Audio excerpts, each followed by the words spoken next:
My fish. You know what? Call it Wednesday. Wednesday. Okay. I'll hold you to Wednesday then. What do you do? I got I did get about 200 pounds this Wednesday, but they couldn't ship it all. They had some kind of 200 pounds? Yeah, my total order was like 407 pounds of fish.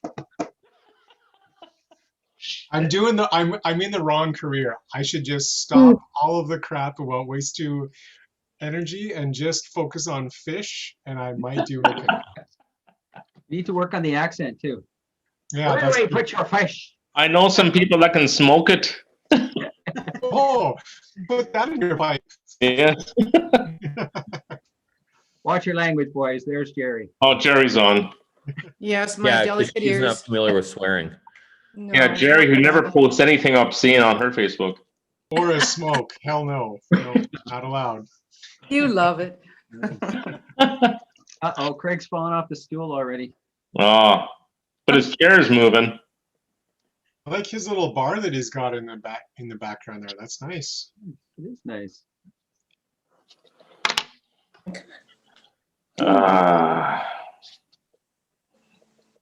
Nothing like a crackling roof.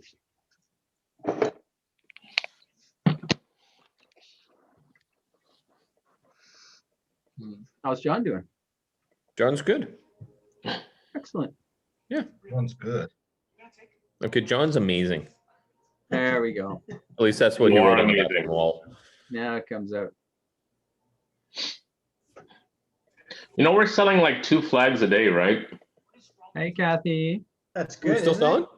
Oh, yeah. Every day we get 2 orders. 2 flags a day? What are we at? Like 175 or something. it? Nice. Okay, I haven't even started advertising it. Sweet. Yeah. It's like, Wow. Yeah. You're gonna have 300 by the end of the year. I'm hoping it makes that 1,000 mark even better. Yeah. Wow. Yeah, we can do it.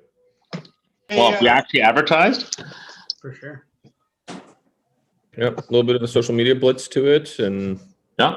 you know, Brian's not in yet. Don't waste the money on the Gazette. You know,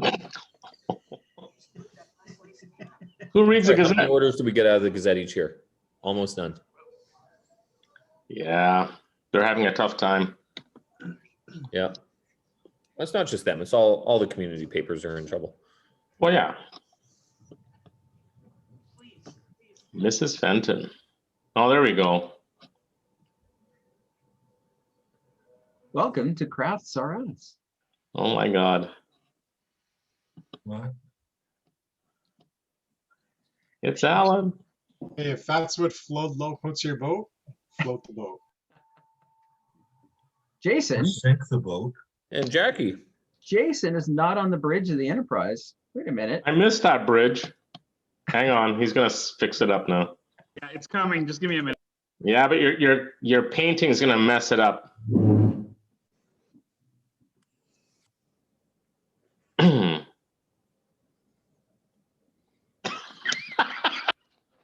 He took off his painting. Hi, Jackie. Oh, the lovebirds. Hey, cuties. Hi, everybody. Hola. Hola. Jason looked way too serious. When's Catherine coming over? Well, she's done at 7, so she's just gonna come straight here. Jackie, mute your mic. Sorry, we're just finishing up Are a you gonna call. fucking puke? My daughter. Vomit. Sorry, vomit. Are you gonna fucking vomit? No, I am having a conversation with my daughter in Vancouver. We're just finishing it up. No rush. Hi, Alan. Hi, Mark. Yeah, it was sent out. Hey, Alan, did my answer satisfy your question? Yes, thanks very much. All right, good.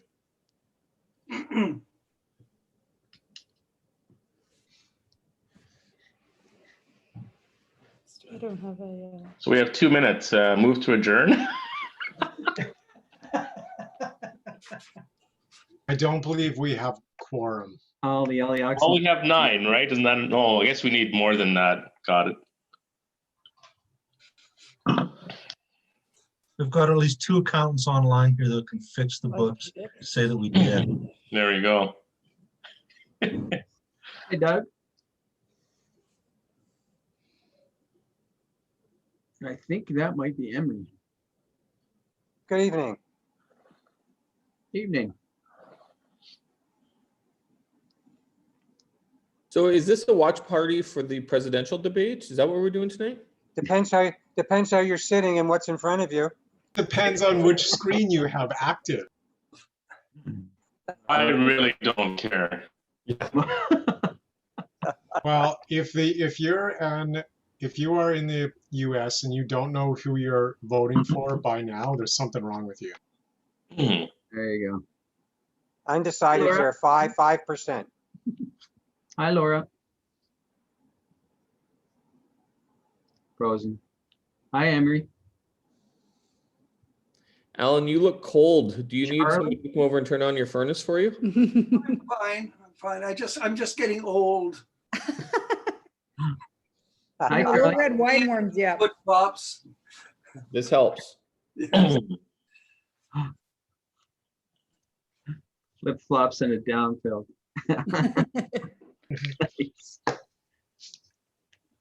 I once wore my Birkenstocks and my Canada Goose parka into Walmart, so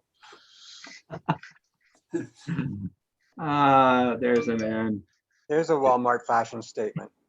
Well, the only problem with that is that most Walmartians can't afford a Canada Goose jacket.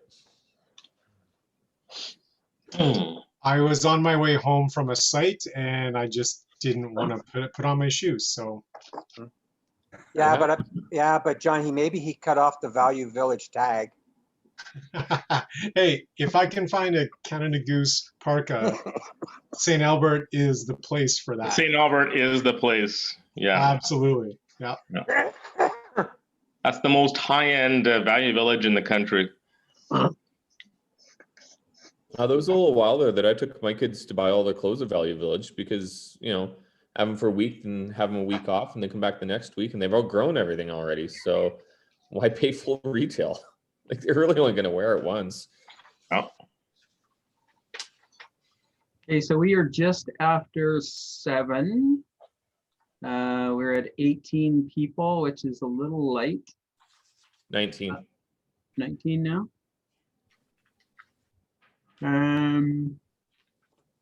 Let's wait a couple more minutes just to let folks finish dinner and meander on in. Carlene's on her way. Awesome, thank you.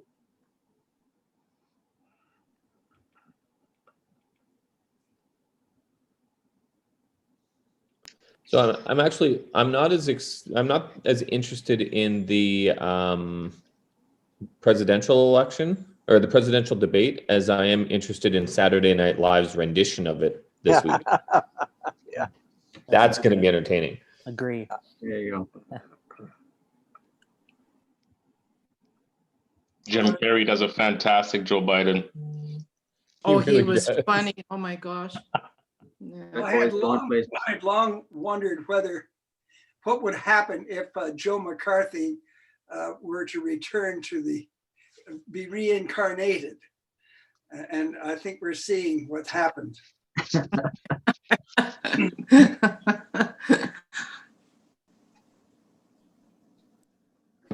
I think the debate's delayed because they're testing Trump. He's going to be muted for the whole session. Plug him in. Is there an ejection seat? I can't wait for her to mute him. That's going to be beautiful. But I don't envy her. She is going to be absolutely attacked for at least 2 weeks, at least. It'll all be her fault.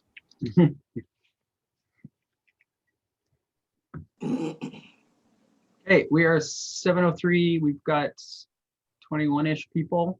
Let's get started. So this is our second of 4 club assemblies. And just for those of you who are relatively new to this, this is an opportunity for members of the boards, directors of committees, etc., to make presentations to the membership, bring folks up to speed on how things have developed, and have a rousing Q&A around points of interest. So what I would like to do is just kind of focus the discussion, start here. And we just give you some highlights of our first quarter. And this is by no means comprehensive. I don't want to steal anybody's thunder because I know that some committee members are going to be touching on some of these, but this is just kind of context for us as we begin our discussions. So we started our year quite strongly with welcoming Laura as a new member and welcoming Ed as a new member, and they're both here this evening. So welcome to the two of you. We also sadly said goodbye to a dear friend and fellow Rotarian, Flora, which was a big shock for all of us, and will definitely be a big loss. We kicked off the year with our virtual gala, which was quite successful. Lots of good learnings there, and opportunities for us to leverage those learnings going forward for similar events or smaller events, etc. We did this nice Tools for School that Doug headed up and combined with Staples, and ended up multiplying an investment with support from the community. The flag program is still going strong, and we'll hear some more details of that. So very encouraged by that program. Huge news of starting off Rotary Club, chartering a Rotary Club, and partnering with them in their adventures going forward. And I know that Laura has things to say about that.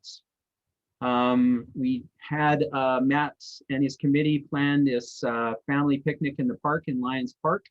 Not a huge turnout, but I think again there were some learnings there for some things that we can do. How do we engage our members in this world of COVID?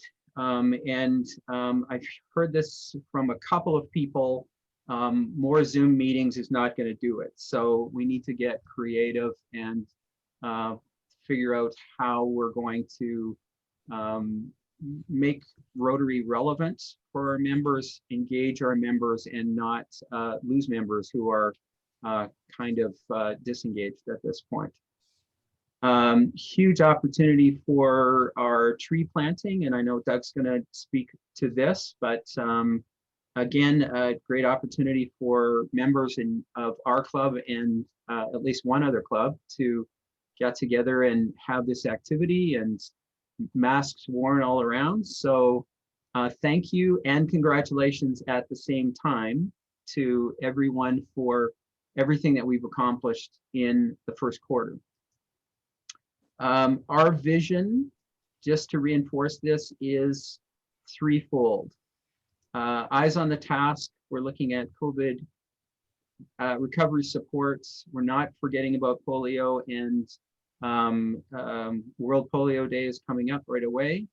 We're looking at our club profile, and we're doing some work on that behind the scenes as well. New fundraising model. We're leveraging the technology.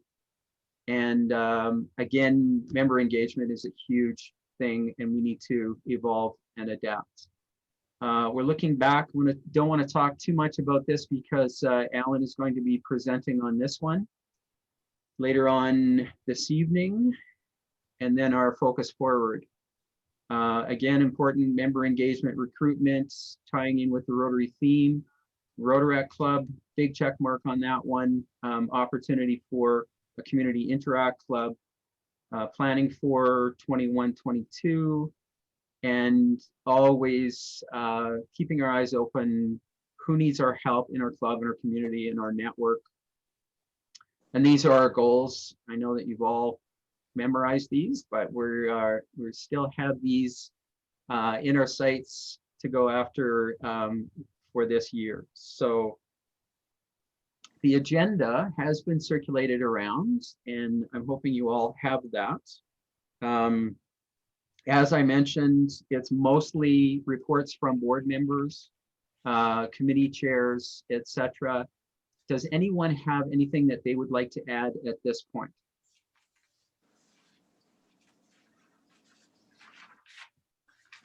Hearing nothing, I'm going to stop sharing that. And first one is me, because I made the agenda, so I get to put me at the top. Just kidding. So we went over the strategic plan. We talked about our first quarter highlights. One of the things that has come up, and I know you're all sick and tired of talking about COVID, but we are, in all intents and purposes, going into a second wave, if we're not already in a second wave. Kathy has confirmed that we have 88 cases of COVID in St. Albert now. So we are in a situation where it is getting dangerous, and we need to be responsible and do the responsible thing. So we have made the decision not to continue with our meetings in restaurant. So we're going to put that on hold for now until the situation improves. We also had a guest who's coming to dinner scheduled. So that one, we're going to look at restructuring that. So it could be, look who's Zooming to dinner. People have dinners in their own homes and Zoom into a group, but that's still to be determined. We really need to rely on the members to provide suggestions, provide input on how do we keep people engaged? How do we make sure that our members aren't losing interest because we can't meet in person? How do we form mini cohorts? How do we, so it's wide open. I'm open to suggestions. I'm not looking for the answer right now, but it's not unique. It's not, I mean, other clubs are obviously struggling with this as well, other organizations. So anyone who has suggestions around that, please feel free. Who's drinking on Zoom? That's Les. Okay. Is Lynn here yet? No, I don't see her on the list. Okay, we'll come back to Lynn. Any questions for me about any of that?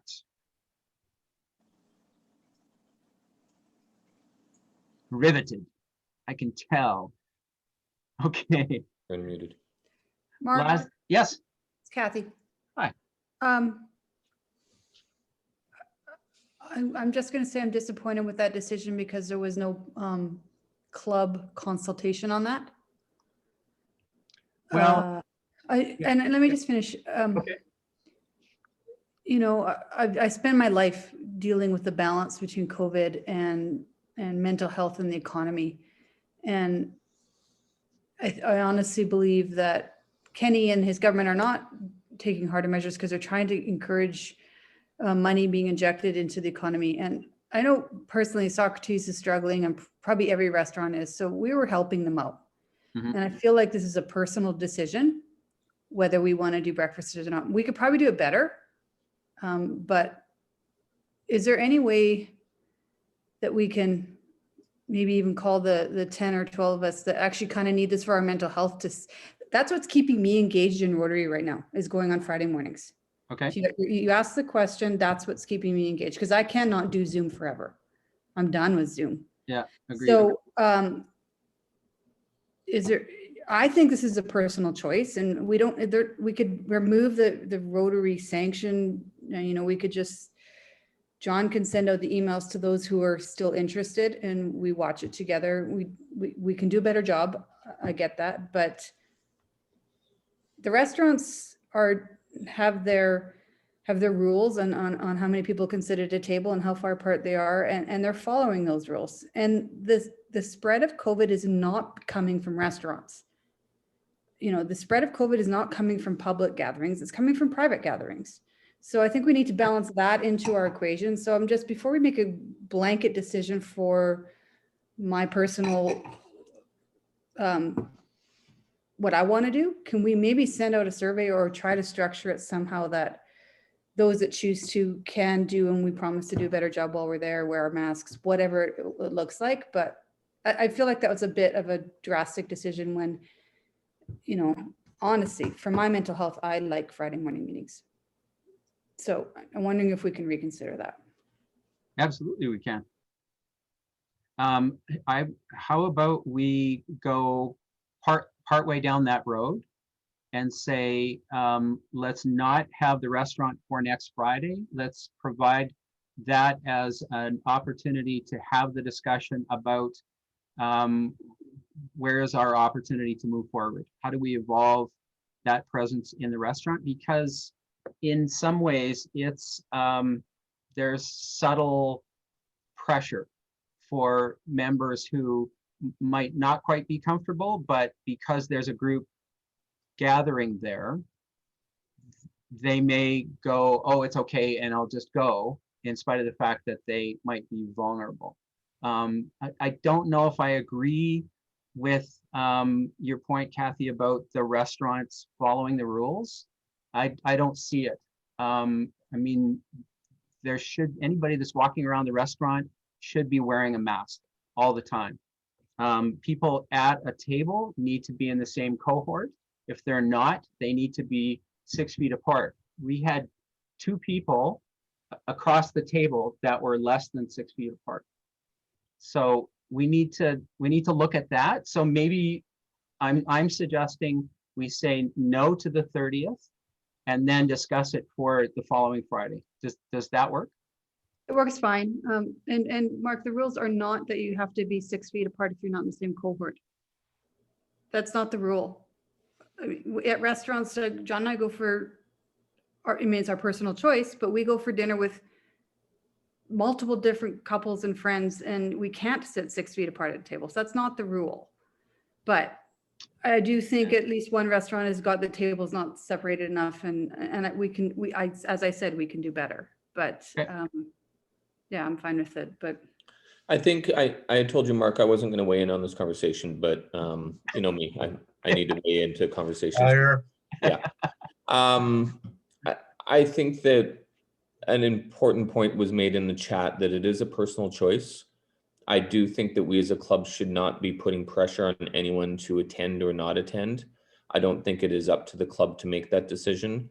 I also don't think it's up to the club to facilitate the opportunity for people to gather. And Mark and I had this discussion previously, but I think that we should be encouraging people who need that in-person contact to not view coming to a restaurant as their only choice. That was supposed to be a stepping off point for us.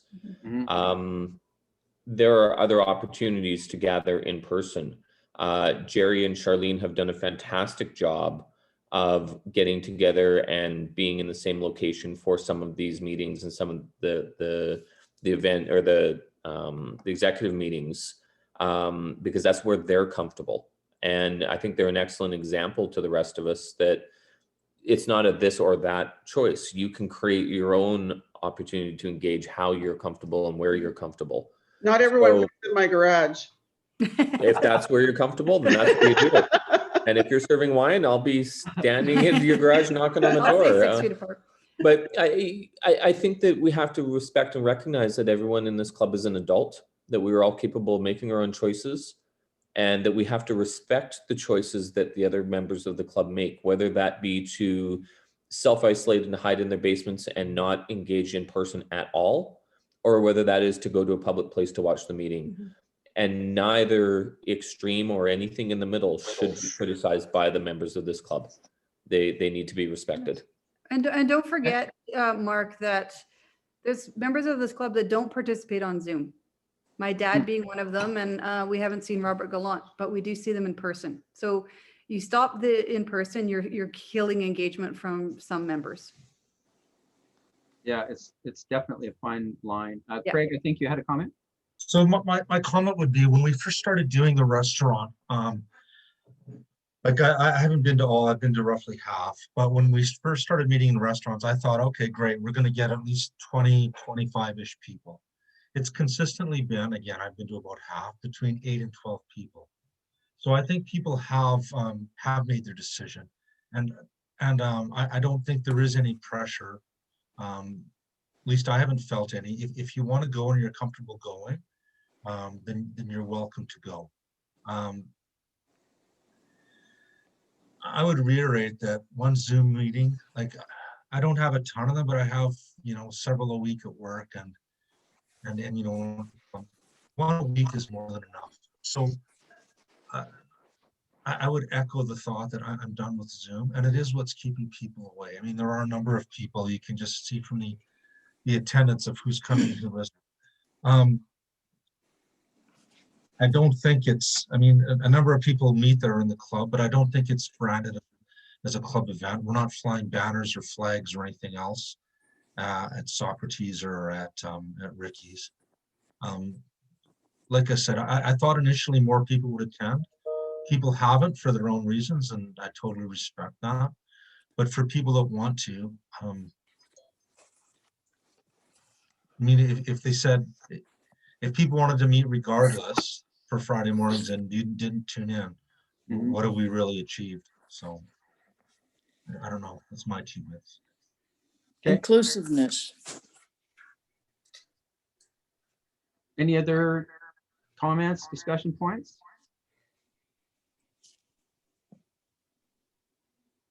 Why don't we just do a quick poll? If you think that Mark, I think Yeah. there's a couple comments in the chat. Okay, thank you. Rotary District Insurance advised no Rotary public gatherings at this point.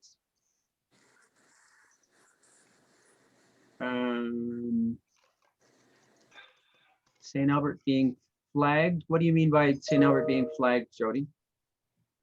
I can give more details. I don't want to get into the huge guts of the whole thing, but what it was is RI actually sent a notice to all the districts saying that they were not advising any public Rotary gatherings, if it was Rotary themed or whatever, at this time.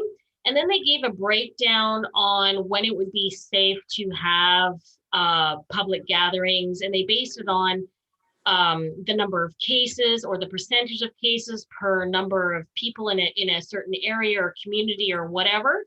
And so what they didn't flag, I guess, St. Albert, but what came up at the district meeting is that there were certain areas that could be flagged because they had a higher percentage of cases per 100,000 of people in their communities. So they said that those would be of a major issue or concern. And it's a tough thing. I will tell you that at our board meeting on Monday, there was a really strong motion to cut all public gatherings that had any Rotary branding on them 100%. I will tell you, and I've attended the breakfast and I like them. That motion was defeated, but it wasn't defeated completely. It was amended. So I'm going to get those minutes out to you as soon as I can. I think I just saw here, I just think they just came into my, from Graham here yesterday. And I can let you know what they actually want or don't want individual clubs to do. And I understand that it's a personal choice, 100%. But it can't be associated with Rotary whatsoever. So if people want to gather at a restaurant, it can't be a Rotary meeting. We can't send it out. There can't be any, I guess, paper trail if we got pulled into litigation. It's going to have to be something that's completely public, private. You know what? Advertise it on Facebook. Create private Facebook group or something that can't be traced. Don't put it through Club Runner. Don't, and I know it's tough, but I'm just saying from a litigation point of view, and I don't want a paper trail that if something were to happen or there was a COVID case that was traced and then we get sued. Okay, so I'm going to interject here. I'm not sure that we should continue this meeting if we're concerned about being sued by somebody in the club for gathering in person. Somebody might say something inappropriate here and we'll get sued for it. So if this is a club where we're super worried about being sued by each other, I'm not sure it's a club that we want to be a member of. I'm not saying it's somebody that would sue us from the club. I'm not saying it's any of our direct members. I'm saying that it could be someone from the general public. It could be anyone. It could be someone that thinks that we're a cult and that we're bad people or whatever. People sue for reasons all the time. I get litigation and lawsuits for my clients on my desk probably 3 to 4 times a year. Not with merit, because they're allowed to sue. Who's throwing the fear out there? Take the fear away. Excuse me, I thought that these were Zoom meetings of the Rotary Club.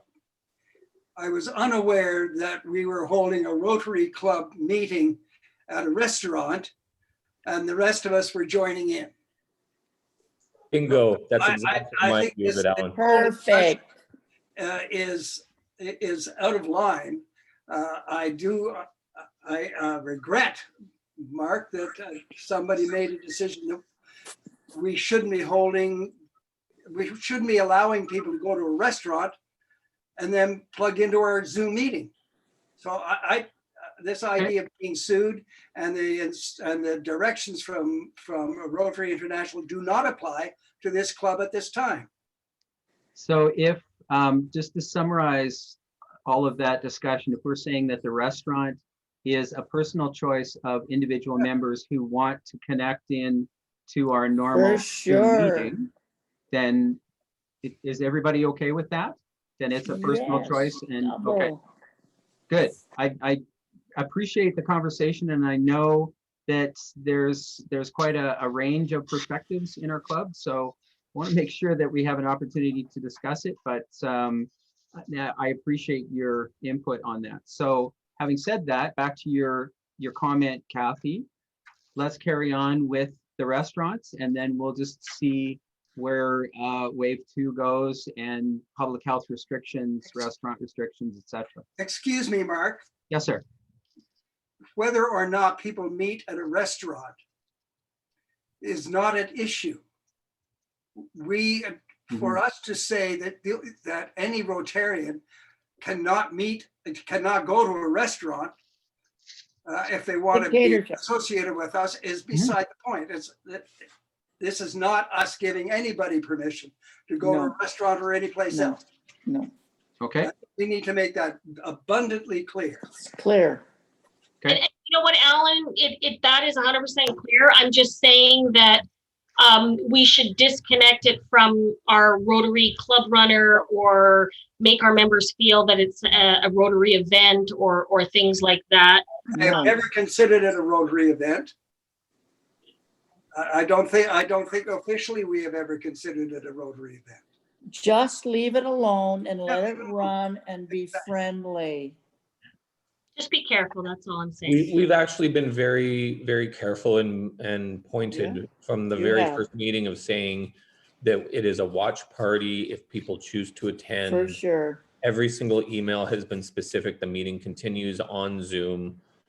People can gather if they want to, but don't feel obligated. Like I don't know how it could be worded any more clearly that this is optional. You've done a good job, John. Thank you, Anita. And you have, John, and I've appreciated going to the breakfast meetings. I really have. I'm just the messenger. I'm not promoting this by any means. I'm not trying to instill fear. I'm just telling you what's coming down from RI in the district. And there's some pretty strong voices in the district that want to make a mandate to prohibit clubs from having any kind of gathering, whether it's at a restaurant or whatever. I'm just letting That's bullshit. And you know, it wasn't he did, and they did make an amendment. still there. So I'm just letting you know. Just letting you know. I don't agree. Hey, you can let Rotary, you can Yeah. let Mystic know that they don't get to tell So me you where let to us send know, those. it's I okay. second Anita's motion. So, Well done. yeah, so I just have a quick comment.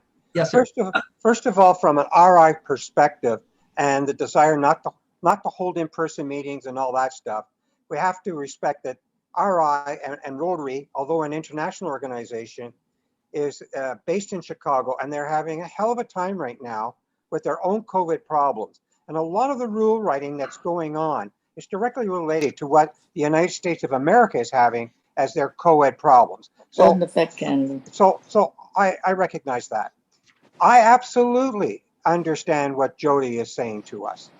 And I think we all have, especially those of us sitting as members of the board, we have an obligation to protect Rotary and to protect the club. As directors, we have that. So I think we need to maybe do a better job of what we're doing at the restaurants.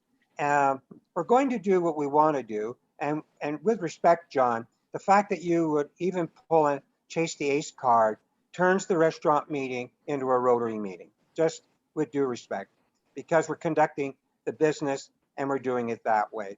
But then I'll give the cards to someone else. That's fine. No. But I think that's I think you appreciate the point I'm making. Yeah, I do. That if we want to appreciate Jody's point, I don't think we should change. By the way, don't get me wrong. I'm just pointing that out as an observation. I personally, for one, will go to the restaurant, and I made a decision last meeting that I had to do a better job of wearing my mask if I was up and about. So I think if we do that. I think somebody has mentioned, I think Craig mentioned it. I think people have already voted with their feet. Yeah. They've chosen either to join us in person. They've either agreed to join us here on our Zoom call.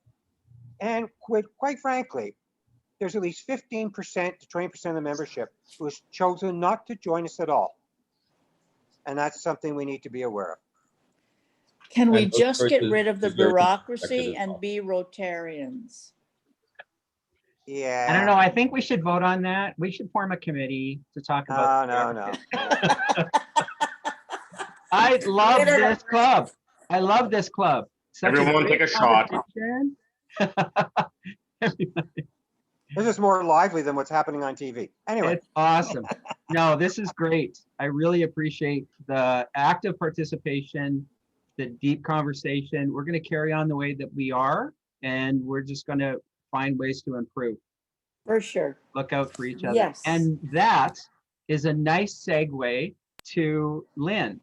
Lynn, would you mind talking about your role as caring convener? Because I think that there are some folks who are curious about that. Maybe we didn't do such a great job launching it, profiling it. Please, if you would share. You're on mute there. Where's Lynn?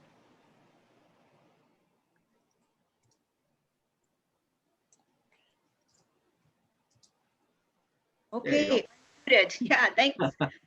Thanks, and glad to join you. So, so I'm gonna just chat a little bit about what is a caring convener or caring coordinator. What does it mean in our club, and what does it look like for us? So this is a role that in my year as president, a couple of years ago, I had a wonderful member tell me that we had a caring coordinator in the club a lot of years ago. We did. Yeah. Our caring coordinator a couple of years ago, we had two. We had Cam Rennie and we had Flora Fitness. And this year, Mark's asked me to take on that role. And so in a nutshell, what a caring coordinator does is help us to stay informed. So it's being a point person. And what does that mean that we have a role for coordinating our caring? In a nutshell, what it means is that if you hear of anybody that you think is in need, you can be in touch with our president, Mark Dixon, or with myself and let us know, because what we want to be is there for each other. So this is what this means is that it's an informal, it's informal assistance that we offer in the spirit of friendship and caring for each other. And we've got lots of eyes and ears, and we have formed friendships in, with each other, and we get together in lots of different ways. And at times, if any of us are struggling or something is happening in our lives, we want to be there for each other. So what we're doing is we agree to reach out to each other in friendship and help where we can. So we want, if you hear of somebody or you're aware of a situation, let myself know if you hear. Feel free to share ideas for how we might help each other when needed, and talk with each other. So here's just a few examples. One example was when we learned that a member was experiencing depression, and a few close persons of that friend together, and they agreed to stay in touch. They reached out to the family to offer friendship and some support, and connected to, that person to some resources.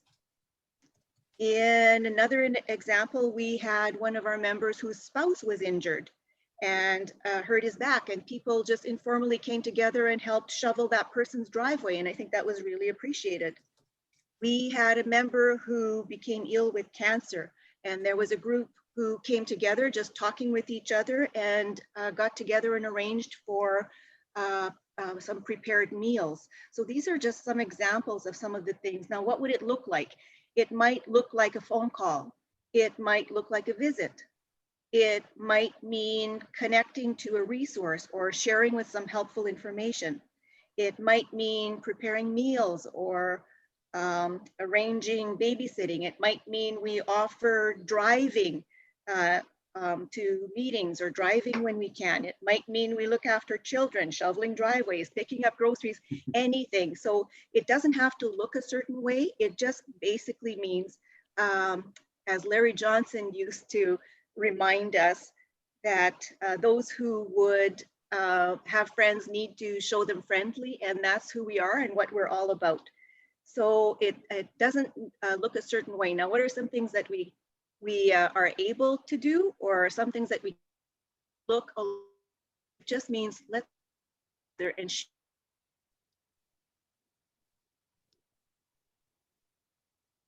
Thank you, Lynn. questions?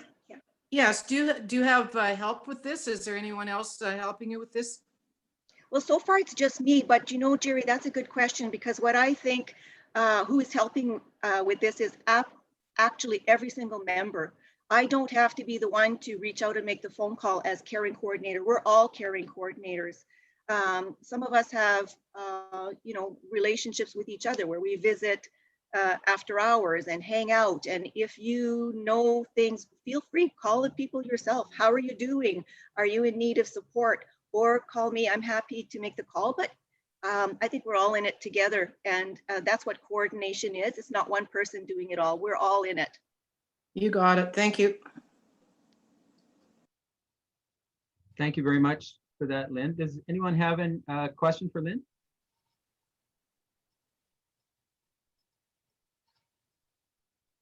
Very, very important role, especially now, especially going into winter, especially going into what looks like second wave. So yeah, anything that we can do to reach out to one another. So thanks again for taking that on, Lynn. Lynn, do you reach out to, say, people who haven't shown up at meetings and stuff like that? Charlene, I have not done that. I could if I were asked to. I know that is a role that the president and their board do, and there's a membership does some of that too. So I think it's really important that we talk with each other. Okay, I was just curious with COVID and Zoom and whatever, Yeah, I haven't, but if there's a concern or a worry, I'm most happy to pick up the phone and give people a call. Okay. Thank you. Good question. Anybody else? Seeing none. Laszlo, I'm going to hand it over to you for treasurers, please. All right. Can you share the screen for me? Yes, sir. Thank you. So I sent out an email regarding our budget that we approved back in July. So those people that said we didn't have one, we did. Was there any questions on that budget? So before you do ask that question, this has been one of those funky years where most budget items don't qualify. Like we had student exchange, we had certain things that we normally budget for that just don't work. So I kind of left it blank, and I put a $21,000 question mark to it. So Alan had a question for me earlier regarding that. So I left it at that. As if there's something that we're going to do this year, that's what that money was for. But every division had $15,000. So let me just share something here. I think this is the one. Everybody see that? Yes, sir. All right. So basically, after our virtual gala, we had about $130,000 that I split into two. One for Mark's year, one for the year coming up. So $65,000. I broke it up into simple $15,000 slots with $20,000 left over. Under the fundraising, I basically had flag program at $26,000 because that's what we're going to raise with the actual flags we have. And for Craig's year, we have listed as $56,000. Now, something I added to the budget item, just so people see it, is what membership dues are paying for. So right now, we're almost fully paid up for all membership dues. So I'd like to thank everyone for that. But right now, the sergeant and 50-50 total income from membership would be $28,000, and basically we're spending about $30,000 on membership costs. So just so people realize that membership dues do not cover everything, but we're usually pretty good about that. One of the big things that is happening is that both Craig and Mark are not going to international conferences. Just like myself, we're basically forfeiting our $5,000 that we're given for the presidency, and that's coming back to the membership dues. So people need to realize that, thank you, Craig, thank you, Mark, and whatever else, we're not spending that $5,000 that's allotted to us to go travel to an international conference. So this was the budget that we passed back in back in July. And it's pretty basic. And the reason I left it basic, because a lot of things may or may not happen. Youth exchange is listed. Right now I have it as, so I've revised the budget, but youth exchange, for example, may or may not happen. COVID is exploding in Europe more so than the United States right now. And that may not happen. Music festival is going to be different. They already have the funding. Christmas hampers. We have $20,000 available to all these events if we need it. Fundraising is the other big issue. The flag program is a major part of fundraising. And I'm sure Ways and Means will share some other ideas like the virtual 50-50 and things, but that's going to be their discussion. There was questions about me with the flag program about budget.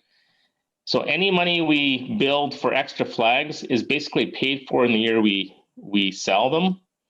So understand that if right now we have 525 flags, if we put on another 200, 300, 500 flags, it's only because we sold them and we make the money back immediately. So there's no cost to the club. So people need to understand that if we sell 1,000 flags, we basically recoup that cost immediately. So that's kind of the whole idea of the cost recovery. The other thing I want to quickly hopefully show here. Any questions, by the way?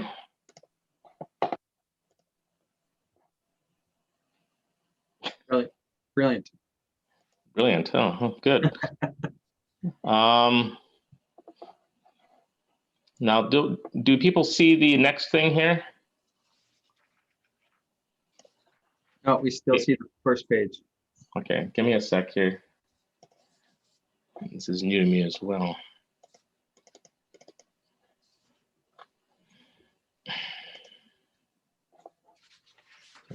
Laszlo, you have to unshare what you're. Oh, you're good. There you go. You got it. Thank you. So stop share. So let me share the next thing here. Here we go. Thanks, Daryl. Did everybody see this now? Yes. Yes. Yeah. Okay. So I sent this out as well. It's in one big spreadsheet.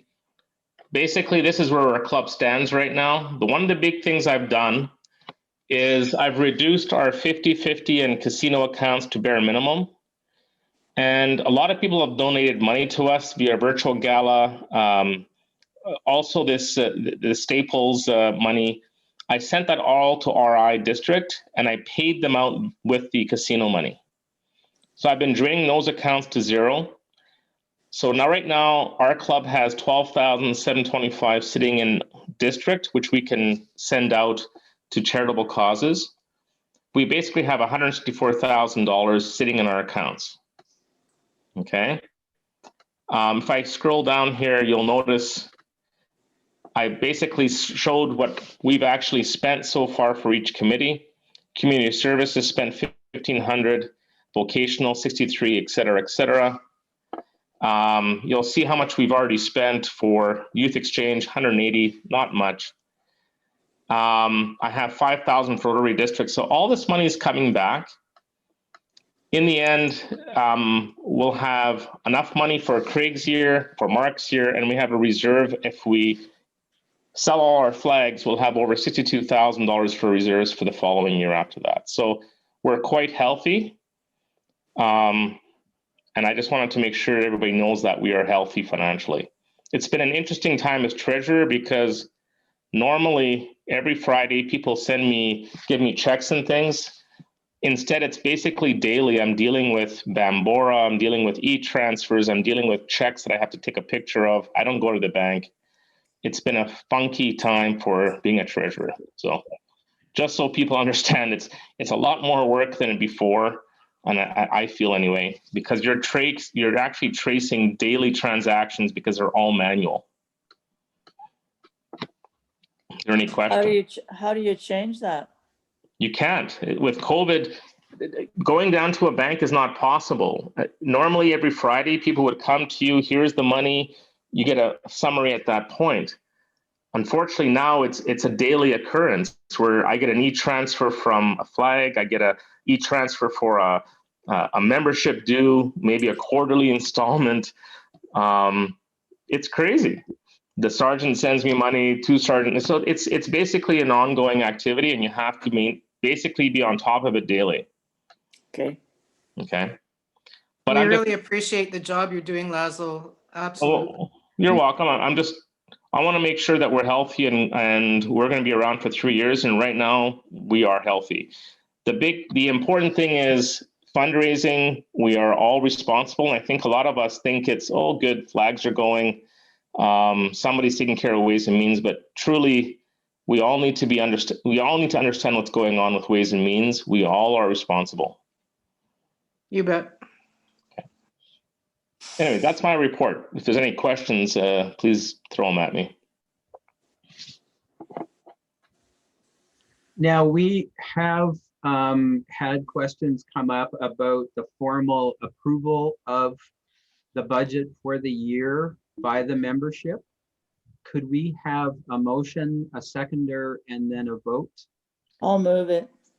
Well, before you do that, we've already approved the budget back in July. Okay, I just don't know if we had like a formal vote. Sandra, do you have a comment? You're on mute. Oh, I have a question. And I'm sorry if I've missed it, but so typically the gala is in March, and of course this year it got changed. So and I thought it was quite successful. So are we looking at doing that again in this fiscal year before June, or are we looking at doing it for the next fiscal year after June? We haven't gotten that far. Okay. That's a good question. But well, just so you, budget too, right? If we're looking at doing it in March. Yeah. So I don't have it included in our budget because the number I started off with was after the gala. Okay. So the number, that 130,000, was after gala, all the expenses, and it came into that. So if we do any fundraising with a gala or a 50-50 or whatever we do from here on in, it's added to those numbers. And I have no way to predict what's going on because this is a tough year to predict anything. Right. Okay. Thank you. Good question, though. Thank you. Lynn, you had a question, comment? Yeah, I have a question for Laszlo and helpers for the treasurer. So a couple of years ago, we looked at the treasurer role and we knew that it's a big job, and we looked at divvying up some pieces of it. Laszlo, do you see that would be helpful? To be quite honest, the only thing that would be helpful if someone took over the casino and those reportings. I have no interest in trying to track down 50-50s and those kind of things. So I've mentioned that to Mark and Craig regarding the Ways and Means. Somebody has to do the casino and the licensing. I can't chase after people after the fact 6 months later when I get a threatened letter from AGLC. Yeah, thanks, Laszlo. I appreciate that, because I think one of the things we need to keep giving the treasurer applause, but also keep checking so that year after year we have people willing to take on this job, knowing you know, that they're going to be appreciated. Yeah, it's a great point. No, not thank you, Lynn. I'm just going to add to that, you know, it's really not that hard to do the report immediately after the draw, whatever draw it is, right? I mean, that's what we did with the gala. You know, Andre got the licensing because he knows how to do it online, and then I did the report, and it really doesn't take that much to, if you do it immediately after whatever draw is happening, and then it's out of the way, and then Laszlo doesn't have to worry about it, and it's just done. So Thank you, Sandra, for volunteering. Let me give you an example. So Sandra, yes, you're correct. You did that with the virtual gala. I got a letter for November just recently in the last month saying, where's the reports from November? I'm going, what event did we have in November of 2019? And what it was is we allowed a club to use us as a conduit, and which is okay. We've done this in the past every year. But again, I don't have any wind of it. Someone registered the information, and now I'm getting letters saying, if you don't do this, we're going to shut you out of AGLC future, whatever. So we need one person that applies for licenses and that same person to reply to the licenses. And I am not the fall guy for somebody applying for licenses. So we need to decide who that is and move forward. Maybe it's going to be a position on the board. I don't care. It's just something that needs to be done. Well, at the very least, it can be a role within fundraising and events, because well, it should be a 2-year rolling thing, because what we do this year, you get asked for reports the following year. So you do need a 2-year rolling balance here. Okay. Thank you. I've made note of that. Jody, did you have a comment?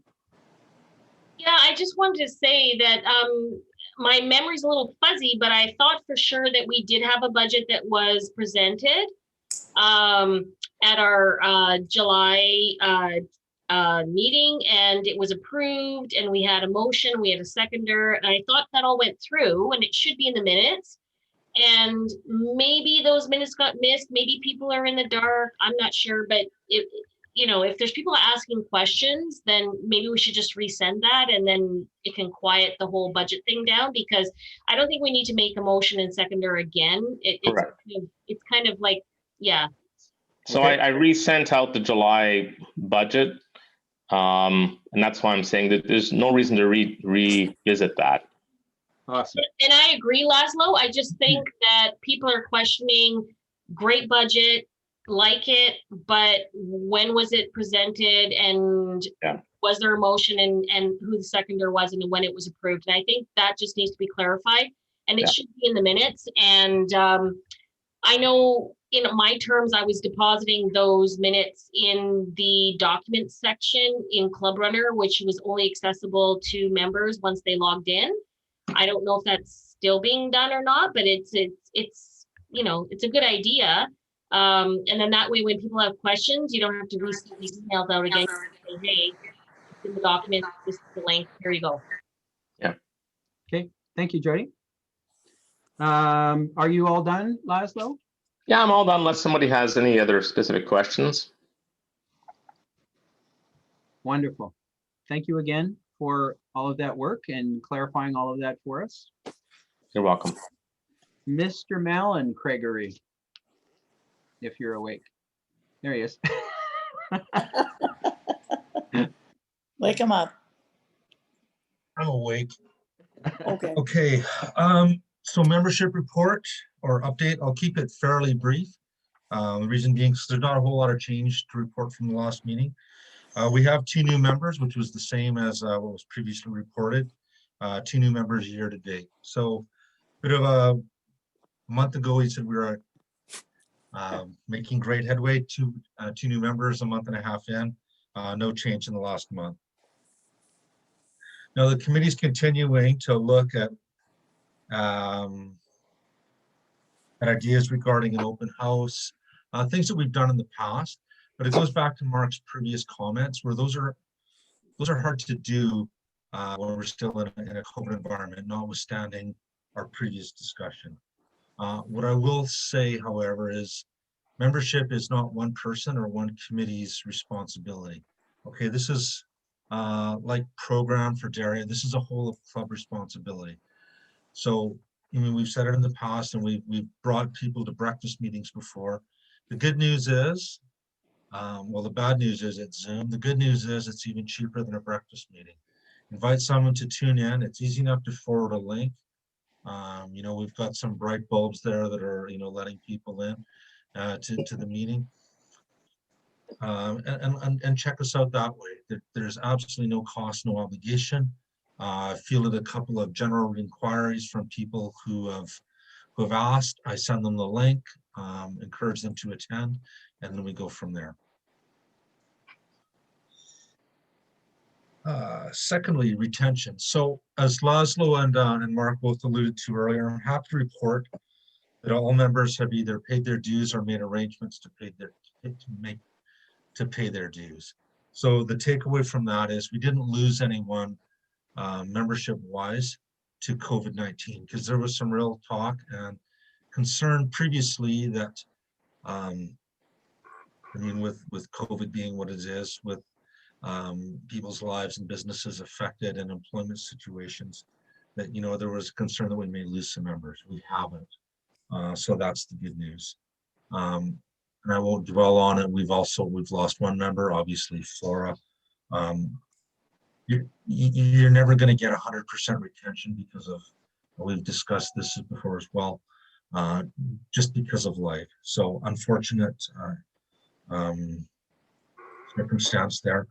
It just sort of highlights the, you know, we can do everything right as a club and have great meetings, great events, great whatever. You're still going to lose people for whatever reason. Finally, membership development. Mark talked on again on keeping members engaged. We're looking at a few things at committee level. Again, that'll be presented to the board in the coming board meetings. Daryl's put together a paper on a new member, on basically what expectations a new member can have, basically a one-pager, looking at that at committee level again, and we'll report to them. Fireside chat is another thing that we've talked about. Still looking at doing that again. We're not going to do one over Zoom. When we're at a point when we can start meeting in person again or bringing club members in again, then that's something that we're going to look at. That would be perfect. So lots of good ideas, lots of them being developed, spinning our tires a little bit. And I don't think as far as the strength of our club is its membership, and the people I think in the club genuinely like each other, like getting together, like having breakfast together, etc. Okay, we've covered well how we're not able to do that, or at least only doing it in limited numbers, and I'm not going to rehash all that, but it does make it tough. And as Kathy mentioned earlier, it's tough to keep people engaged when you're doing it over Zoom. So again, having said all that, I encourage you to invite a member to a Zoom meeting. Zoom is just a small part of it, though. I mean, we did the tree planting last week, and it's those type of functions that are done that make the club something worth joining. Pending questions, that's me. Thank you, sir. Questions for Craig? Brilliant. Thank you, Craig. Daria is not able to attend this evening. She did send me a short note. She said we're pretty well covered until the end of the year. She's starting to look at filling some slots early next year and is looking more at vocational talks in the new year. So that may be another way that we can re-engage with members, actually pick somebody to do a vocational presentation, then they really have to come to a meeting. But we'll throw that open and I'll leave that to Daria to follow up on those. Doug, community service, please. Yes, so quickly, first want to thank all those who participated within the tree planting. This is the third year of that project. We've planted nearly almost 1,000 trees and shrubs. Oh my God. Yeah, some of it actually into unfrozen ground. We had about 45 planters, and they were and it brought out families, and we were supported by the E-Club as well. So that was a great program for us. Reaching out in the quarter, we've been able to fund one position, and we still have funds available. So if you're talking to friends in the community or associations, sport associations, arts and culture that you're involved with, let them know that we have, as a Rotary Club, a reaching out fund that helps pay for things like music lessons or registrations. Now, as we move forward, to a degree, November is going to be a quiet month for us as a community services committee, but we're going to be using the month to, with the leadership of Ashcon, to start getting ready for December. And December is going to be the month we've already allocated out of our budget $2,500 in support of the Food Bank and Salvation Army projects for families during that time. We're still trying to investigate whether or not there's an opportunity for a hands-on activity. We will work that through given COVID and all those kinds of things, but put everybody on notice, as in the past, as for the past umpteen years. Rotarians, as we approach, you will get the note from Ash asking us to be part of the Toys for Kids. These are toys that are handed out with the hampers, and generally we're each asked to buy 2 presents, and we get the opportunity to select the age and the sex of the kid. So that's to give you notice that we will be doing that again. We will try and find a way to see if we can get hands-on. They're not, at this point, they will not be, as it looks, holding the big dinner that they used to hold. They may, in fact, do a prepared meal that they will deliver to families or have families pick up. So maybe there's a potential role for us in that as well. So that's where we are right now. We, under the leadership of Kevin Scoble, we're looking at 2 applications for some of our COVID and regular granting money. Maybe within November, we will be able as a committee to make those decisions. So that's my report. Thank you, sir. Questions for Doug? He's got it handled. Definitely does. It's almost like as if he's done that before. I Yeah. Thank you, Doug. Yes, The only job I've never done, the only job I've never, ever done in this club is treasurer. Hey, next year. No, there's a very good reason why. Looking for a job, Doug? No, there's a very good reason why. Thank you, Doug. International service, David is not with us. Didn't see a report, so I have nothing to share. Foundation, James. I don't see James, and I don't have a report from him either. So we are right up to fundraising and events with Isabel and Emma. Thanks, Mark. So for fundraising and events, the basic of the basis of the update is for the virtual 50-50 that we've been trying to plan. So basically working with Rafflebox to plan this virtual 50-50, get a 50% of the bounty would go to the winner. And then we're looking at maybe 25% going to a specific cause or nonprofit that we could support, and the other 25 going back to the club. The great thing about Rafflebox is that they have such a fun kind of way of that they present it, in the sense that it can actually be split into groups. So we could have competitors within the club. For example, John and maybe Anita and myself could have like a kind of competition going on where we try to see which one of us are able to raise funds, the most funds from within our audiences or within the club or within the people that we know. So been working on that. That's where actually the licensing from Laszlo comes in, that we'll need someone to go in for AGLC to get the license for us, and also to make sure that any of the nonprofits that we're able to support are able to accept what we would call gambling funds, because not everyone, I guess, would want that kind of money. Open to suggestions in case anyone knows of any nonprofit that would accept that. It would go on for 30 days is a recommended time. Going to discuss that with the committee some more to make sure that we have some timelines in place. Another good thing about this is that because people are at home right now and spending a lot of time on their phones, digital marketing does come in. So I'm working with Emery and Mark to make sure that we get some good visuals for that and some kind of plan of how we can get information going out.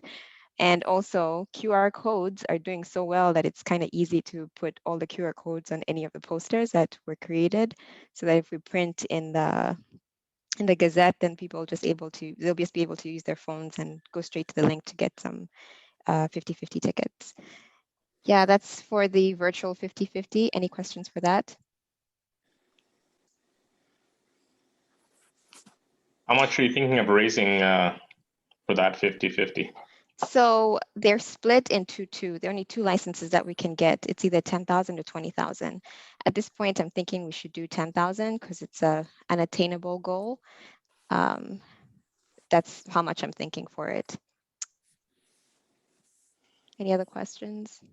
I'll place that in the budget. Damn, Laszlo, like you're pretty quick with that. You just become a bit patient, come slowly. Just to Anyone else? clarify, Isabel, that 10,000, is that 10,000 net to the club? So we're really talking a $40,000 pot, or are we looking at it differently? 10,000 net. So that would be the cap for us. Net. So that's It's net. 10,000 gross, 2,500 Net. top? So 2,500. But then also Rafflebox does charge, I think it's they put it 7% per transaction. So their fees would come out of our pocket. So we would have that 25%, but then their money comes out of it. And then the 25% goes to whoever we're supporting. These are just numbers that I've come up with. It depends on everyone else kind of coming up with to see if they make sense. And then the 50%, but the 50% does have to go to whoever wins the 50-50. Perfect. I just didn't want Laszlo adding too many zeros to that line. Yeah, thank you. Appreciate that. Isabella, when are you planning on doing this? So I'm hoping that we can do it closer to kind of November, flowing into like the Christmas time. I would like it to be like, look at people thinking of it as like either buying a gift of 50-50 for something, a Christmas gift for people. Yeah. So November to December. Isabel, I would make the comment that right now, I think people, donors, and I'm going to call them donors because people will buy raffle tickets knowing from a donation perspective. I strongly believe that whatever we do, we should have a cause linked to this. Yeah. And I think that what we need to do is really be very hard on our in our argument that says the money that we will raise as an example, we've community services has committed $2,500 to the Christmas kind of hamper season stuff. I think if we're able to say to people, look, get involved. What we're going to do is that we're going to use our money to support the Salvation Army, the food bank, pick a couple of others, and that's where our money will go. And I suspect that will almost guarantee a sellout of any 50-50 we do. Yeah, I agree. I'd really like it to go to the food bank, but those are just personal reasons. Well, I would, just a comment on that. The feeling within the community right now is that the food bank for now is well taken care of. Okay. And that, I don't know, Isabel, if you're aware, but the T8N100 Min has now got another huge challenge on, trying to raise another $140,000 in the community for 4 groups. And that and I would tell you, food bank's one of them, but I know the Salvation Army is not. So as we move forward, we need to be strategic in terms of how we determine our costs. Thank you. Agreed. Any other questions, comments? Yes. If we're going to be donating the money, I think my own take is that we shouldn't be saying we're raising money for another organization. We should be raising money for a cause, rather than saying we're going to raise the money to give it to Salvation Army, because Salvation Army is out there trying to get its own money. So if we want to help children who are hungry, then let's just say we're going to help hungry children. So that, at least that's my take on the matter. Thanks, Alan. Can I just say there actually is a cause on this one, Alan? It's actually the City of St. Albert's Crisis Fund that T8N have decided to help us with. No, why are we raising money for a crisis fund? I would much prefer saying, well, what is the money going to be used for? I can get you those details. I can get that for you. So it's the cause rather than who's going to be managing the money. And it should be from the community rather than from the City of St. Albert. I think you're talking about 2 different issues, because Kathy's referencing the T8N fundraising event that they're doing versus Isabel's talking about the fundraising event that the Rotary Club wants to do. I think Doug just made reference to the T8N, but I'm not under the impression that we're going to do raffle box to raise money for the same thing that the T8N guys are doing. Okay, sorry, Sandra, you're right. Yeah. Comment, question. Both for Isabel and for Mark and committee. So could you talk about what is the role for all of the club members with Ways and Means, not just for this, or maybe you're coming to that, Isabel, but what's needed from all of us as members to support fundraising this year? Well, I did come up with a list. Glad you should ask. There's a list that I have here that I can send out to everyone, and then people can pitch in where they feel best. But like I mentioned, one of the first things was to find somebody that Laz had said, AGLC, to take care of, because that's where a lot of the burden actually lies right now. And then there's another list of different, I guess, roles that people can take, especially for this initiative, rather than people moving forward. Like some of the marketing or the fundraising initiatives will have roles that will be different from moving on. So for this one, like we'll need people to do writing for the post itself, volunteers, and who wants to take over some of the group fundraising, volunteers for people who want to, if they're interested in doing design at a certain point, I could do that also, or Facebook posting, things like that. So there's a full list of different places where people could pitch in depending on what they're interested in, but then it changes with the next initiative. The only one that carries on is AGLC. If I could jump in there as well, this is an ongoing challenge that we have with our club. We invite the entire club to come and attend fundraising and events meetings to talk about these initiatives and divvy up the work and that kind of thing, we end up getting 6, 8 people showing up. And so as the event or the activity gets closer, we more aggressively reach out to try to get people to pitch in, and eventually they do. I mean, we're a good club at doing that, but we've said this so many times, we're a last minute club. Yeah, we are. So, you know, I'm not sure how we do that differently. Because it's a great question, Lynn, and I don't know how we can approach that in a way that we identify how we divvy up those tasks earlier on, so that it's not a small group that's moving that boulder forward, and then at the end start divvying things up. So open to suggestions. Back to you, Isabel. Well, I have a suggestion. Yes, sir.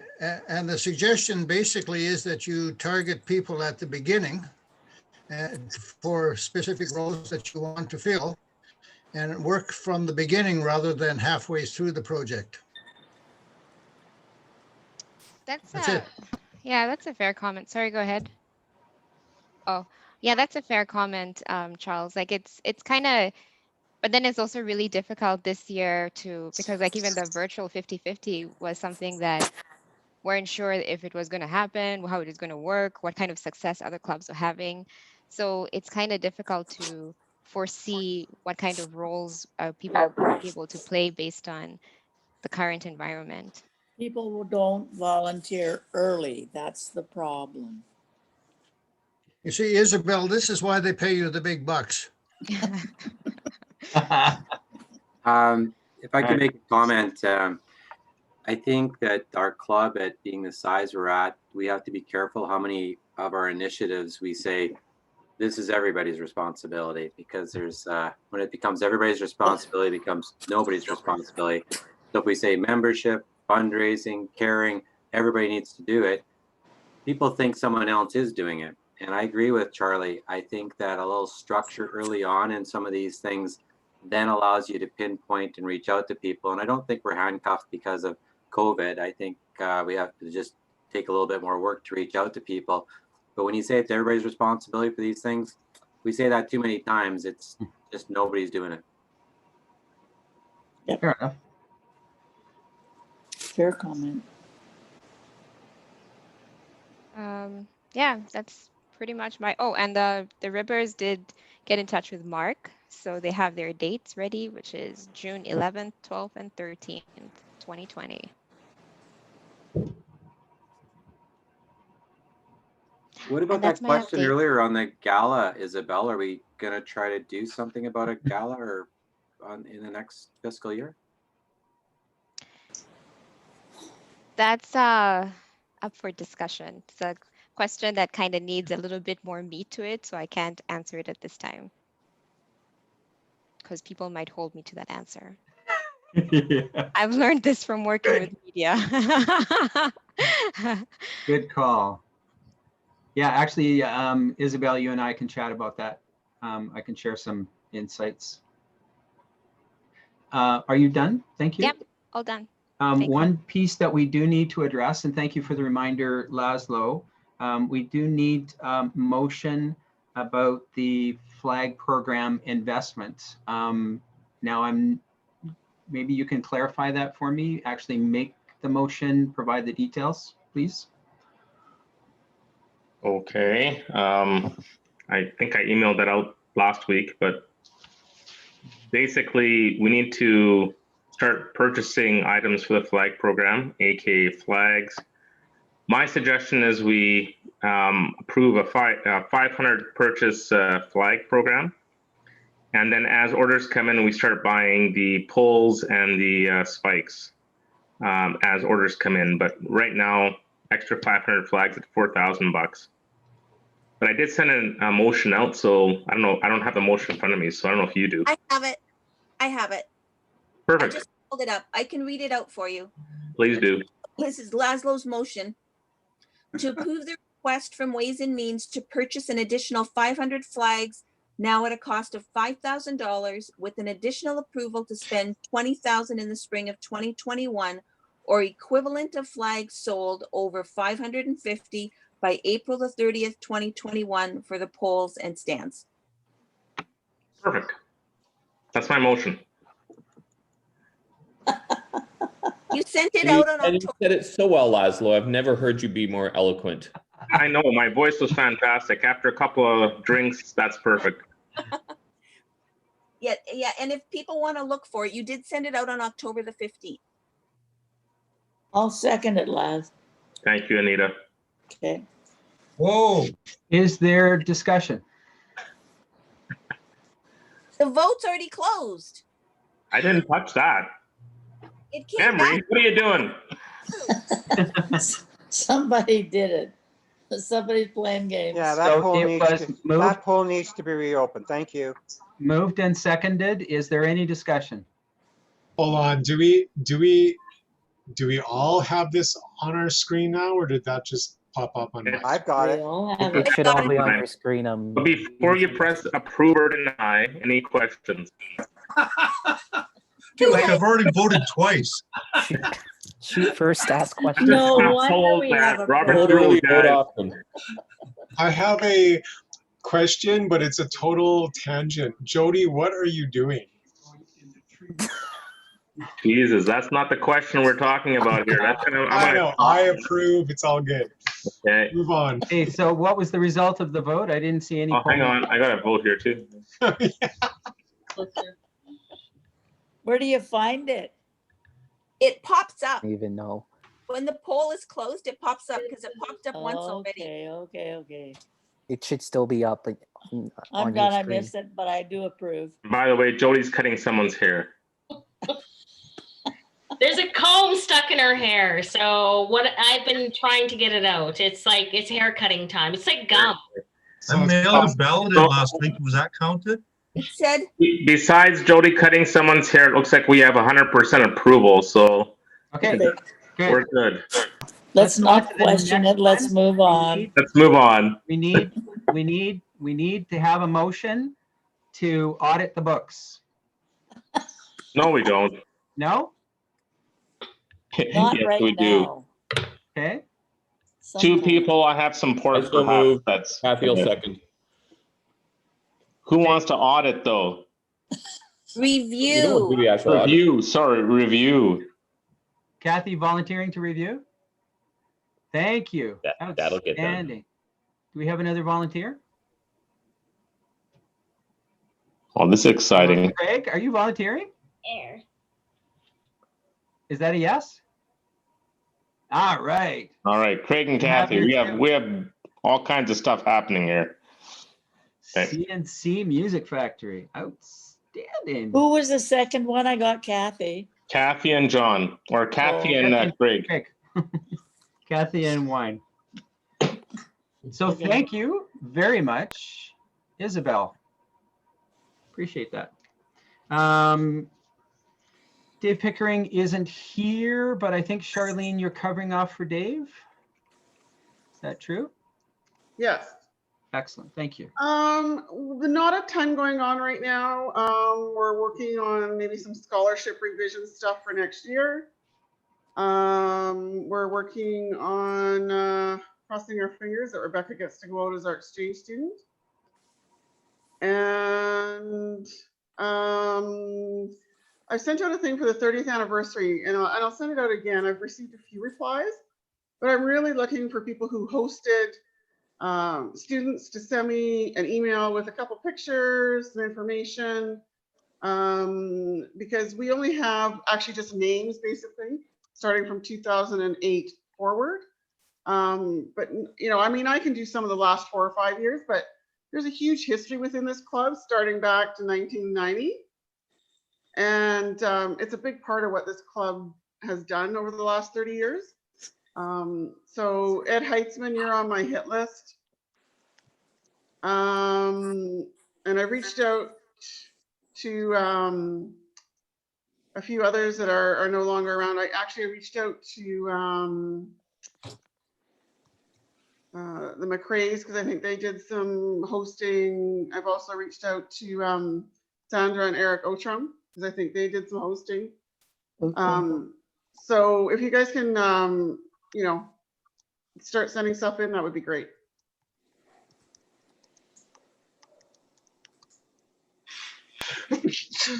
I know I didn't fall down. I had some bone grafting done.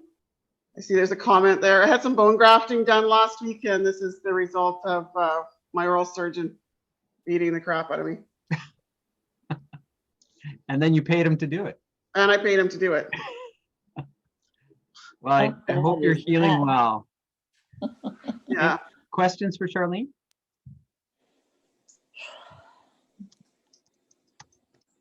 None. Excellent. Thank you, Charlene. Any other inbound student that you want to talk about, or that you kind of covered that off? Outbound, that's Jerry. Jerry's outbound. Any inbound?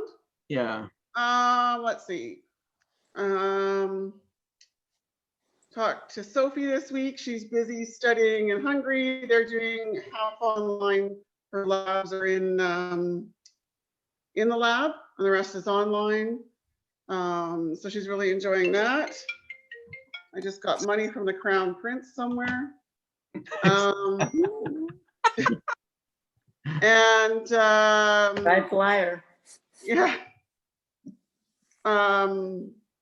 Maddie has started her nursing education, so that's where she's studying right now. And actually, I did get a message from our Sardinia child, Laura. Francesca? Francesca, yeah, she's out and about, looking really good right now in Belgium, doing her thing with the Laura, what's she doing with Sorry, what is she doing with? In Belgium. Oh, she's working with a branch of the UN in Belgium. Yes, thank you. What she was doing, and she's living with a bunch of other interns that are working there as well. So she's kind of just partying, having a good time. Yeah, it looks like she's having a great time. Yeah. I haven't talked to Bruno lately. He does get notice of our meetings, but last time I talked to him, he was doing well. His parents were working from home, and still waiting for the St. Albert Rotary Club Instagram page so the kids can follow us. So Ian, what's your lunch? Right. There's an Instagram page. Yeah, it's not used. We're working on that.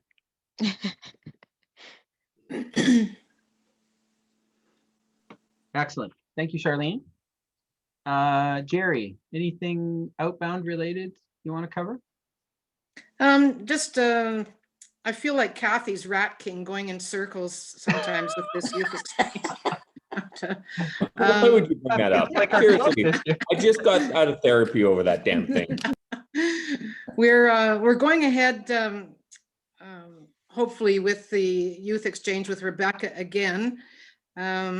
She's busy with her family filling out all the ugly paperwork again. So hopefully we'll get that in by the end of October Yeah, we're just, I can fill in on that, Jerry. We're waiting for one document. That's all we have left. Okay, that's great. 1 week. Got 1 week left. That's awesome. Yeah. And I think we have to sign some stuff to Mark and myself. And I'm not sure if they need the money yet, but I'll find out from Karen. And yeah, we don't know if it's going through, but we're acting like it is. So that's all I can say about that. As Europe bans travelers from Canada from entering Europe. Yeah. That doesn't apply to us. Excellent. Thank you, Jerry. Questions for Jerry? Anyone? I just a point on exchange. Yeah. Speaking to Karen, it was interesting. We've literally had to beat Brazil off of wanting kids coming to Canada. Yeah. like to the point where they would not take no for an answer. It's been really quite difficult telling them that we will not give to South Africa. Wow. Or South America. Yeah. You got South Africa on the brain. Yeah, that's not happening either, I'm sure, but.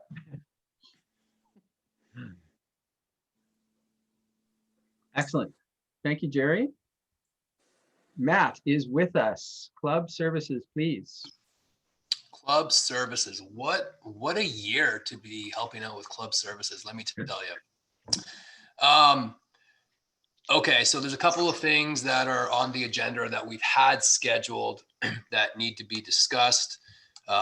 Couple of save the dates for right now. Christmas party, December 17th, more details to come.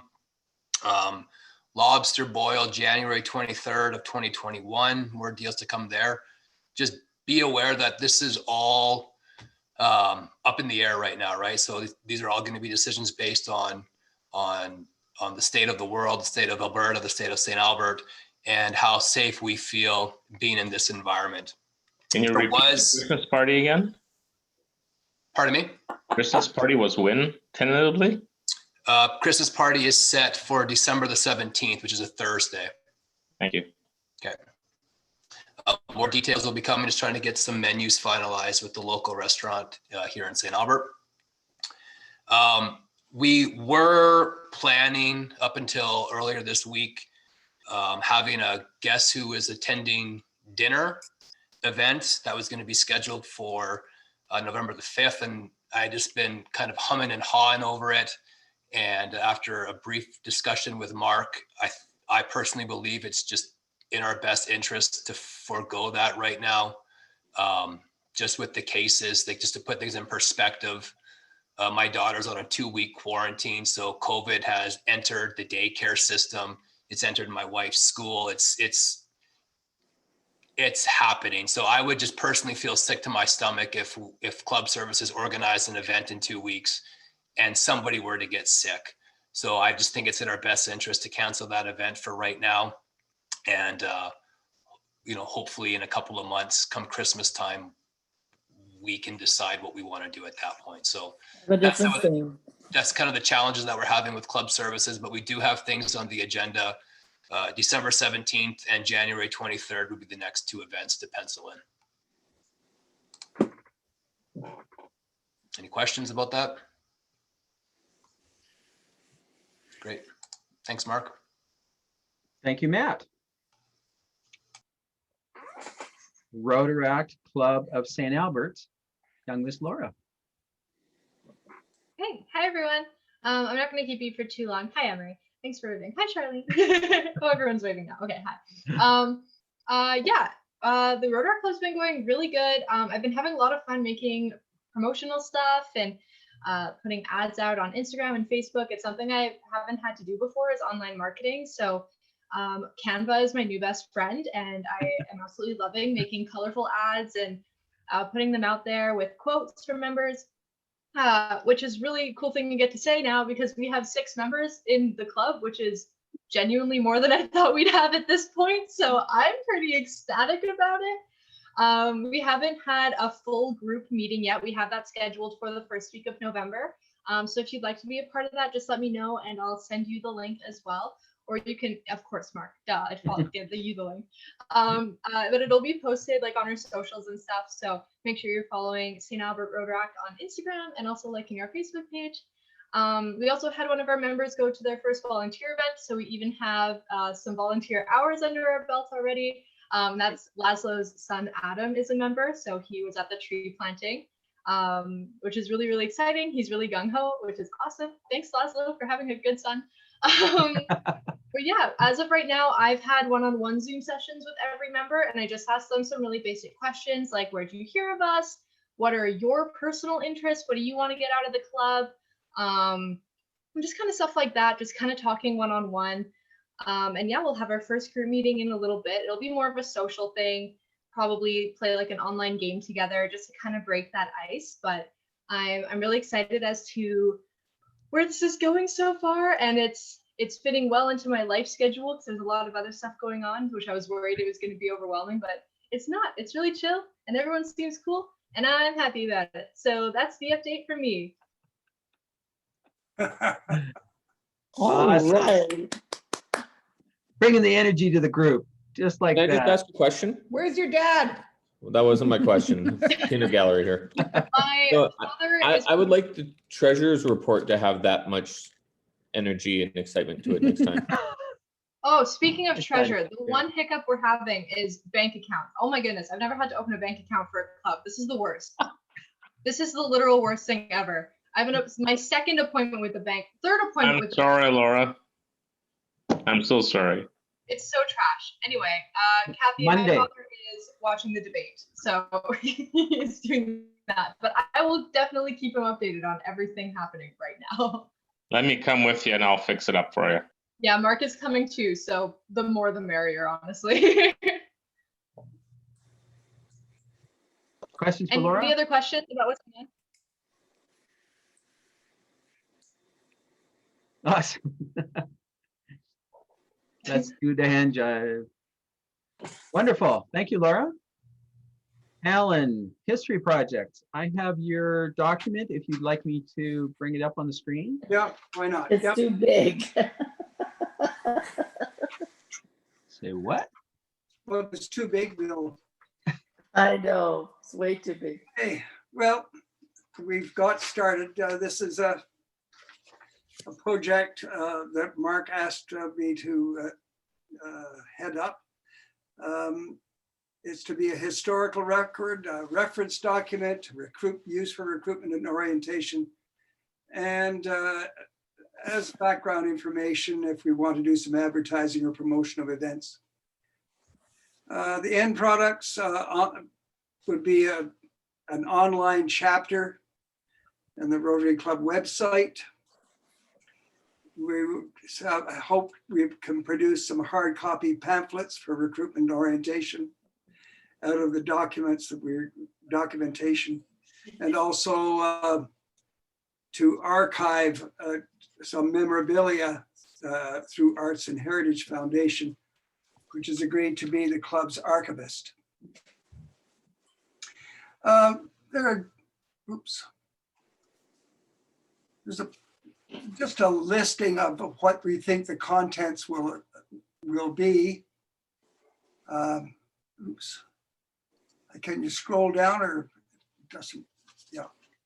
And not only some background, but also specifically identifies some of the special projects that we have historically been involved with that have gone over a period of time.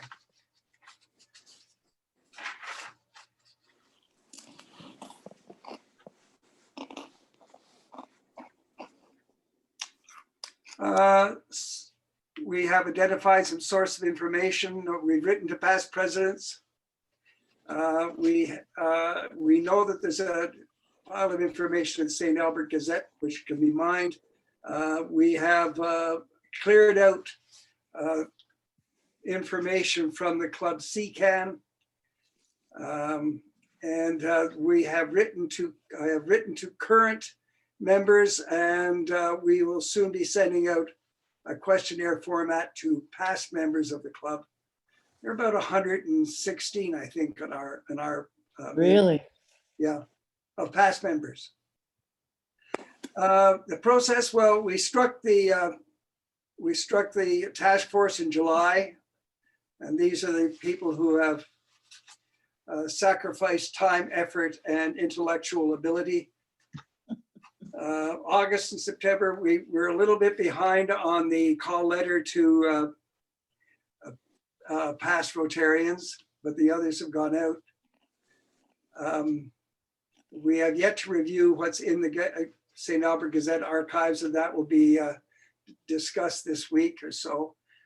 As I said, we've completed the search of the CCAN. We have yet to work out an archival agreement with AHF. This may or may not need to be formalized. And October, November, we're going to review the documentation we've got, get a better idea of what the forms and methods of producing the outputs will be. And then in November, we'll have a formal presentation to the board of directors of where we should where we'll be standing. Now, I should let you know that we will probably want to hire somebody to process all of this information. It's beyond the scope of our collective abilities to take this on, as well as our imagination. So we're probably going to be looking at somebody to contract to take this task on. But we're still trying to figure out the scope so that we can issue a call or a position description and work out the costs. That's the end of my report. Any questions? Just a comment, Alan. Wonderful job. And you really pulled it together to make it into a cohesive piece of information that everyone in the club can understand and should be able to help if in fact their help is needed. Good job. And really, the history project is everybody's responsibility. So never mind. I see your reaction there, Daryl.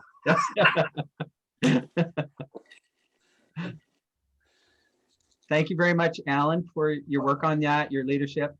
Well, just a request for everybody who's here tonight, just please send in the information that we've asked for. If you're struggling with how to look at it, we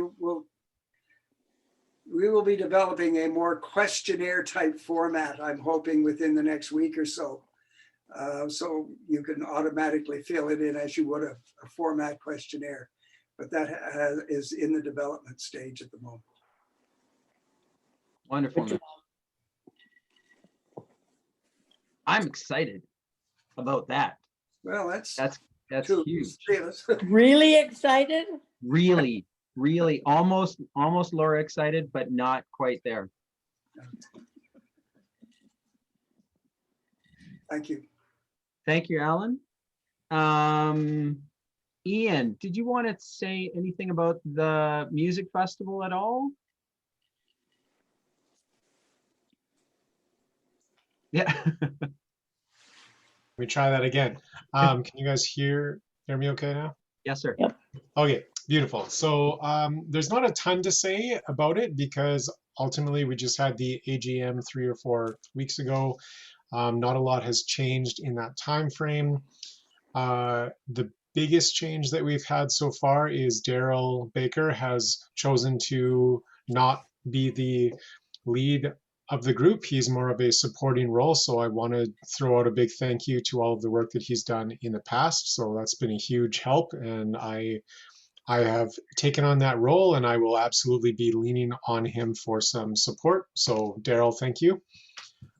That's probably the biggest change that's happened. So ultimately the group is working on how we're going to deliver the entire program, or at least a version thereof, and on a virtual platform. Don't ask me exactly what that looks like yet, because we're still currently working out what that is going to entail and the ins and outs and all of that. So one of the big things that has changed is we still do have a major sponsor. However, that major sponsor has gone from 10 grand a year down to about 3 grand a year. So we are absolutely in a bit of a shortfall for the year is what we're forecasting right now. If you know of any firm that is on the hunt for a good program to support, let me know. I can certainly have a chat with them. I'd love to fill that void. So once we have a better idea of how the whole event is going to play out, then we can certainly chat again as a group, but that's kind of where the world is at. So does anybody have any questions, comments, concerns? I don't quite have the same pizzazz as Laura, but I'll try.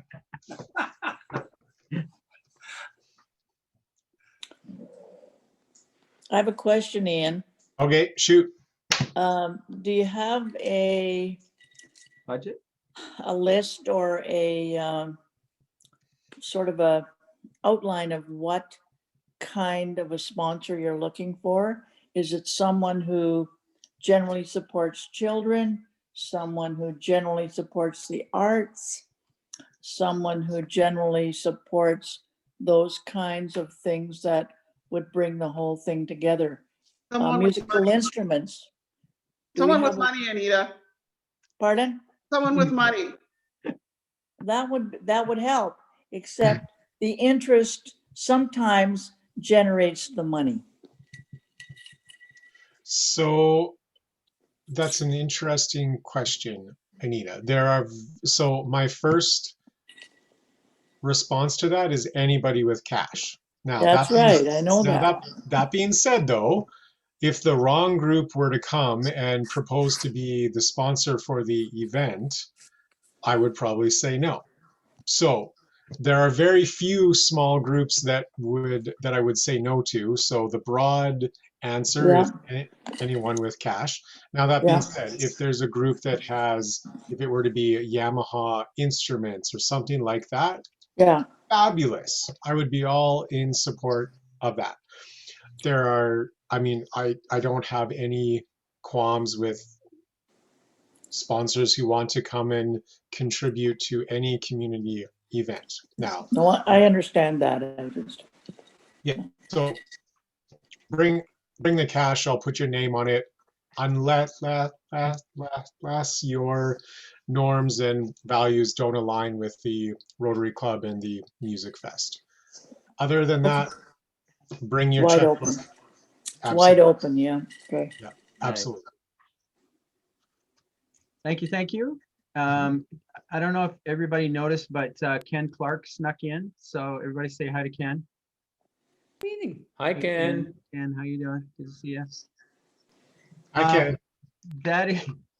That's mostly the formal part of the agenda. A few niggly pigglies at the end. I am going to be sending out a short survey to all the membership just to get some feedback on how people are feeling, how things are going, and then we can share that to as a gauge of where we're at right now. I've had a couple of questions about president-elect nominee for 22-23, and that committee is coming together in November, and then that announcement will be made at our AGM, which is December 18th.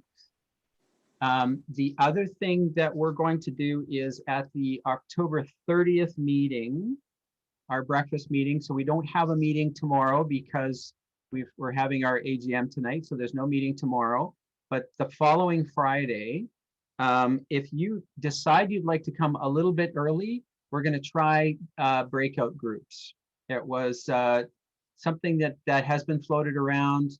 And then Bob petitioned strongly for it and said that there was another club that tried it out. So we'll give it a shot and see how it works. And so if you want to come early, then we'll get tossed into a breakout group and we can take over the world. So Mark, they did breakout groups for the chamber lunch this week and there was over 50 attendees. I think there was like 60.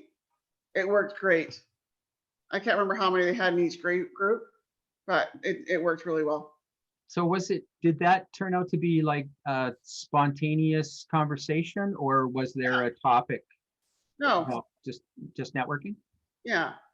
Okay. Again, like Craig said, people get lots of Zoom meetings, lots of things. People just want to chat and have a visit, see what people have been doing. And yeah, it worked out really well.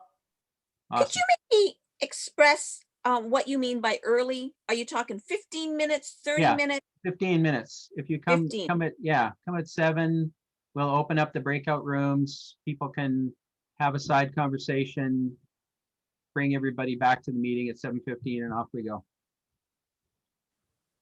Excellent. Anything that anyone else would like to bring up other than the fact that Ken is drinking wine? Ken is not sharing wine. Oh, Ken, that's the thing, you know. Yeah. if you're gonna, you have to make sure you bring enough for everybody. It's just like back at school. I like that poll I'll just question. add That's a me great to the poll question. What do you guys think is in my booster juice cup? You didn't add me to the list. Come on now.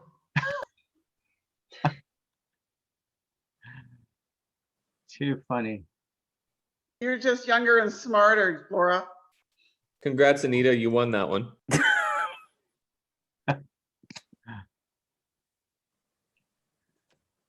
Okay, well, if there's nothing else other than smart ass comments, then I think we're done. So thank you everyone for attending, and we will see you on the 30th, if not before. Have a great rest of your evening. Bye, guys. Bye, everyone. Oh.